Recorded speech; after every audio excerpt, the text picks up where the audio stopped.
বাংলাদেশের চলমান রাজনৈতিক অস্থিরতার মধ্যেই সম্প্রতি শেখ হাসিনার ছেলে সজীব ওয়াজেদ জয়ের একটি বড় পদক্ষেপ সামনে এসেছে।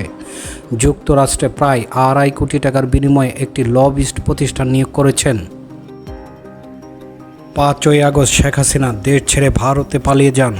এয়ারপোর্ট থেকে আওয়ামী লীগের অনেক নেতা গ্রেপ্তার হয়েছেন এবং অনেকে পলাতক রয়েছেন। এরকম একটি সংকটময় সময়ে শেখ হাসিনার ছেলে সজীব ওয়াজেদ জয় যুক্তরাষ্ট্রের একটি lobbying farm strike global diplomacy নিয়োগ দিয়েছেন। এই লবিস্ট প্রতিষ্ঠানটি জয়ের পক্ষে যুক্তরাষ্ট্রের নীতি নির্ধারকদের সাথে সম্পর্ক তৈরি করবে, বিশেষ করে সাবেক মার্কিন প্রেসিডেন্ট ডোনাল্ড ট্রাম্পের মতো ব্যক্তিদের প্রভাবিত করতে কাজ করবে এই প্রতিষ্ঠান।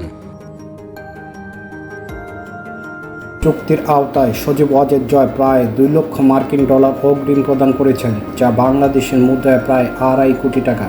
এর বিনিময়ে এই লবিং ফার্ম মার্কিন যুক্তরাষ্ট্রের নির্বাহী ও আইনসভা শাখার সাথে বাংলাদেশের স্বার্থে কাজ করবে। বাংলাদেশের লবিস্ট নিয়োগের বিষয়টি অতীতে তুমুল আলোচিত ছিল। আওয়ামী লীগ এর আগেও বিএনপি এবং জামায়াতের লবিস্ট নিয়োগের সমালোচনা করেছিল, কিন্তু এবার নিজেরাই সেই পথ বেছে নিল।